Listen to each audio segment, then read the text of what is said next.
కౌనులకే కనబడలేని నా కంటి పాపవై కాళ్ళకే తెలియక నన్ను చేర్చేవు గమ్యము నాకే తెలియక నాలో నాదు ప్రాణశ్వాస నీవై నడిపించినావా దేవా ఇన్నాళ్ళుగా స్తుతి మధుర గీతము వేలాది స్తోత్రము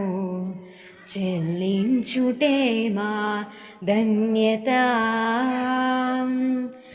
బహు గొప్ప స్థానము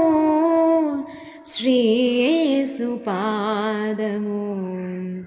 చేరడమే మా